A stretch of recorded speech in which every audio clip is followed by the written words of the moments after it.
Bonjour à tous. Alors aujourd'hui on va parler du gingembre. Le gingembre en aquaponie, comment ça se cultive et quels sont les bienfaits du gingembre. Alors déjà le gingembre en aquaponie c'est une plante particulièrement simple en fait à cultiver. C'est pour ça qu'elle est très agréable parce que déjà elle tombe quasiment jamais malade. Alors pour info, si vous avez jamais vu du gingembre, le gingembre c'est une racine, c'est un rhizome en fait qui va se développer sous terre et faire des rejets avec des plantes qui vont sortir à l'extérieur. Donc on va consommer la partie rhizome qui a toutes les propriétés qu'on veut. C'est quasiment une plante médicinale, hein. C'est très utilisé en Asie, Amérique du Sud, Afrique, tous les pays tropicaux. Ça pousse particulièrement bien dans ces climats-là.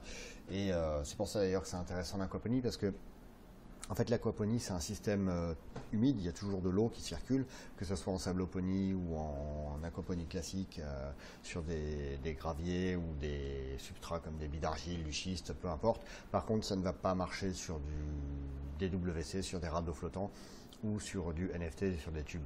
Là, ça va juste vous faire des racines filaires et ça ne donnera rien. Donc, n'essayez pas là-dedans. En revanche, voilà, sur des tables à marée classiques avec soit de la pierre de lave, du gravier. Moi, j'ai tout essayé et ça marche à chaque fois. Ça marchera très bien. Vous pouvez aller voir, par exemple, il y a les vidéos de Rob Aquaponie. C'est un Australien qui fait d'excellentes vidéos sur ce sujet et qui sort des tonnes et des tonnes de gingembre depuis ses bacs à marée avec, je crois que là, on est sur la bille d'argile. Allez voir, je vous mets le lien en description, c'est une très bonne vidéo. C'est du web anglophone, désolé pour ceux qui ne parlent pas anglais, mais juste les images, on peut déjà saisir la portée de ce qu'il fait sans trop de problèmes. Alors si vous êtes en pays non tropical, c'est-à-dire un pays tempéré comme la France par exemple, ou la Belgique, c'est vrai que ça va être un peu plus compliqué parce que tout simplement vous avez la période de froid où ça ne va pas donner grand chose. J'ai jamais fait d'essai dans ces pays, mais je sais qu'il y en a qui le cultivent sous serre et ça marche relativement bien. Voilà, pour la culture, donc très simple, jamais de maladie, donc allez-y, foncez, c'est vraiment extrêmement efficace. Ensuite, pour les bienfaits du gingembre. Alors le gingembre, c'est une plante médicinale qui est super, qui va vous apporter plein de choses. Je vais vous donner tous les bienfaits et moi, ceux qui m'ont apporté dans certains cas. Alors moi, le premier cas où ça m'a été vraiment très utile, c'est que c'est une plante anti-inflammatoire. Et qui dit plante anti-inflammatoire, en fait, va permettre d'aider. Moi, j'ai notamment de l'arthrose à une épaule droite, hein. Je fais pas mal de sport, des sports de raquettes, donc je l'ai pas mal usé et j'ai même eu une opération sur cette épaule. Et en fait, les cartilages sont foutus, donc os sur os et arthrose, et ça crée des tendinites dans la zone, bref, des choses pas agréables. Et le gingembre, ça a été une des armes, un des outils, hein, il y en a plusieurs, mais que j'utilise pour m'aider à guérir ça et à avoir moins de douleurs, moins souvent et moins intense et de moindre importance tout simplement. Et ça marche vraiment très bien. Alors je l'utilise avec d'autres plantes et d'autres solutions aussi, dont je ne vais pas vous parler ici parce que sinon on va s'étaler des heures, mais notamment le curcuma aussi qui a ses caractéristiques très intéressantes et qui est aussi qui marche exactement de la même façon et qui marche aussi très bien en aquaponie. Je ferai une vidéo là-dessus parce que c'est aussi une plante super intéressante. Voilà, mais retenez, c'est un anti-inflammatoire puissant, ça marche très bien là-dessus. Un deuxième aspect, moi, sur lequel ça m'intéresse beaucoup, je fais aussi pas mal de sport aquatique. Donc j'utilise pas mal de bateaux pour aller faire de la plongée, pour aller faire de la pêche sous-marine, de la pêche tout court, bref, tout un tas de trucs. Je suis habitant en bord de mer, donc pour ça c'est génial. Et par contre, j'ai le mal de mer. Et la nausée, si vous connaissez, c'est extrêmement, extrêmement désagréable. Ça va vous retournez l'estomac, vous donnez envie de vomir, vous n'avez plus envie de rien faire, de parler, vous allez finir votre sortie bateau allongé au fond du bateau, à plus bouger. Pour ça, ce que je fais, je prends du gingembre, je le râpe, du frais, je le râpe, je le fais bouillir dans un gros volume d'eau, 5 ou 6 litres au moins, je filtre et après je répartis ce volume d'eau dans 4 ou 5 bouteilles que je vais mettre au frais et que je vais utiliser le lendemain. Vous n'êtes pas obligé de les mettre au frais, moi j'aime bien l'aspect frais en plus, c'est sympa. Et le lendemain, quand je pars en bateau, et tout simplement, je vais en boire un peu au fil de la journée, comme je bois de l'eau toute la journée. Et ça va me permettre de maintenir un niveau de nausée assez bas pour que ça soit supportable. Et on voit vraiment l'effet hyper rapidement. Je sais que moi, par exemple, quand le bateau s'arrête, c'est là où c'est le pire. Il va y avoir un tangage.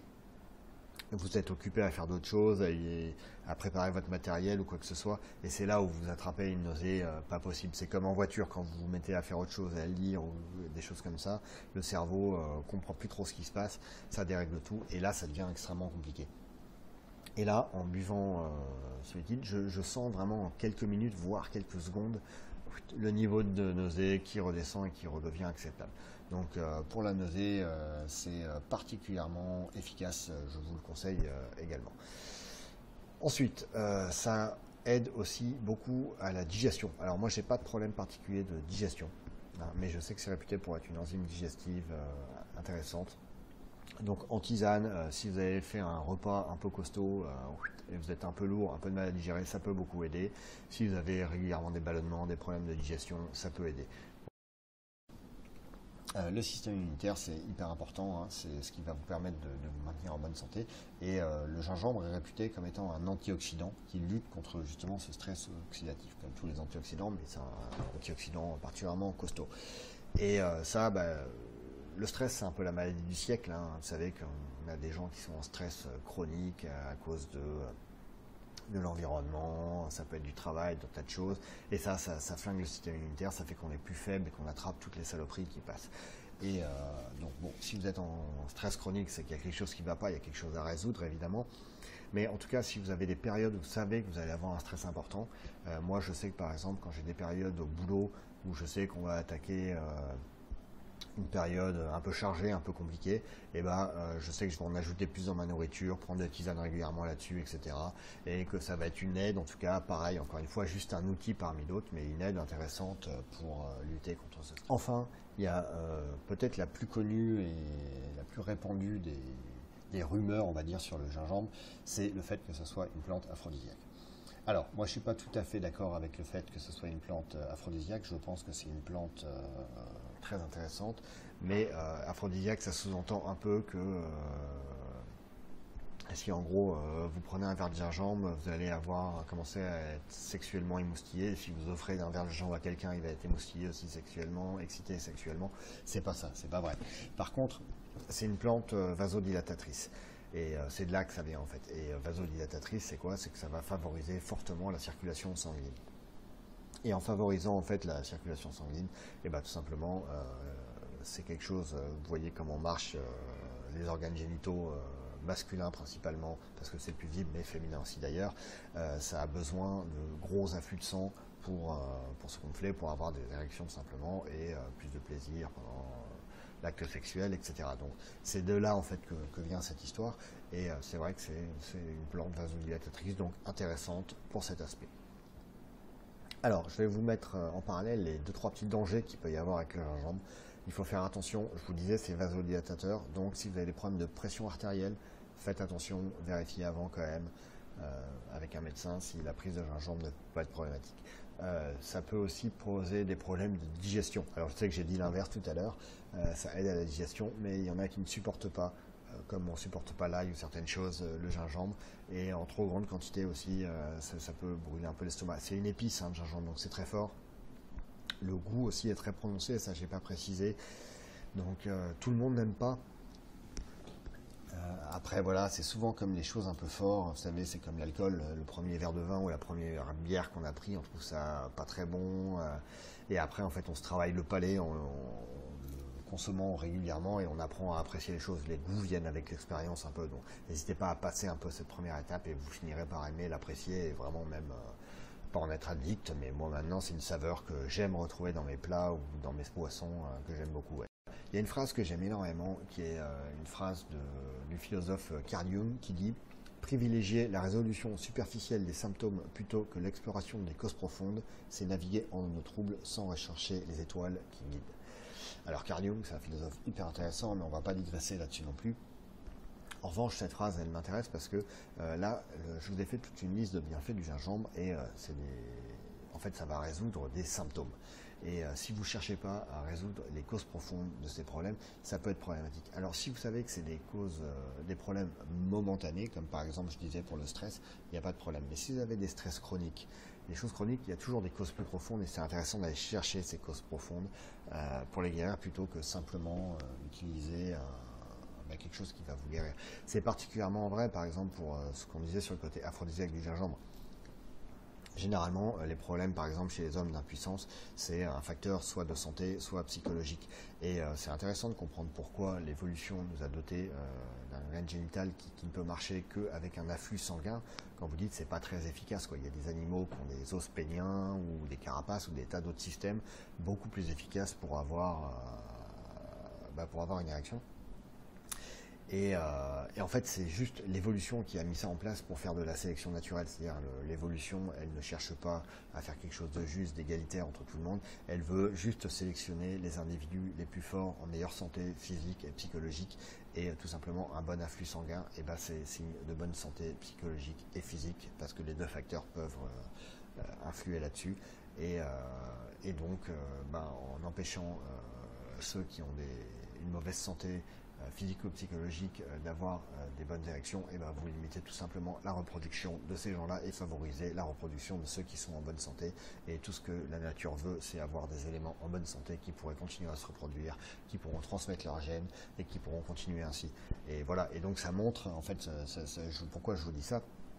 Et ben tout simplement parce que ça va montrer que il peut y avoir des causes profondes qui sont à chaque fois qui vont vous empêcher d'être en bonne santé, et voilà, et qu'il vaut mieux attaquer ces causes. Je m'embrouille un petit peu là, mais vous voyez ce que je veux dire, qu'il vaut mieux attaquer ces causes plutôt que uniquement se dire je vais prendre du gingembre ou un autre médicament. Ça peut être des Viagra, des tas de choses. Moi c'est pareil, hein, je vous parlais de la nausée tout à l'heure. Alors c'est moins gênant dans ma vie quotidienne de tous les jours bien sûr, mais je m'intéresse beaucoup à qu'est-ce qui cause les nausées, quelles sont les causes profondes et tout, comment les guérir, comment trouver ça, et ça c'est des sujets passionnants, et ça ne m'empêche pas d'utiliser le gingembre à côté pour atténuer en attendant que j'arrive à résoudre ce problème, si j'y arrive un jour, hein, c'est pas gagné, mais voilà, c'est des sujets particulièrement intéressants. Voilà, je ne m'étends pas plus là-dessus parce qu'on va digresser un peu trop loin. Mais c'était intéressant, je trouvais, d'attaquer ces aspects-là. Donc, pour résumer, le gingembre, c'est d'une culture très facile en aquaponie, donc n'hésitez pas, allez-y. Ça a plein de bienfaits pour la santé en général, donc n'hésitez pas, faites attention. Tout de même, il y a 2-3 cas, on a précisé, où ça peut poser un problème. Ça se conserve mal, par contre, ça c'est un petit point rapidement avant de finir que je vous donne. La conservation du gingembre n'est pas très bonne. Donc moi ce que je fais, c'est que soit je les congèle, soit je les transforme en poudre. Mais quand vous faites ça, le problème c'est qu'on perd un peu de la qualité des éléments du gingembre. Donc on perd de leur qualité, en effet quoi. Donc je vous conseille, c'est de le garder sur pied et d'aller prendre 2-3 rhizomes à droite à gauche quand vous en avez besoin. Vous mettez la main dedans, hop, dans les billes d'argile, et vous cassez un bout de rhizome, vous le prenez, vous faites votre truc et vous laissez le reste, et ça va continuer à se développer.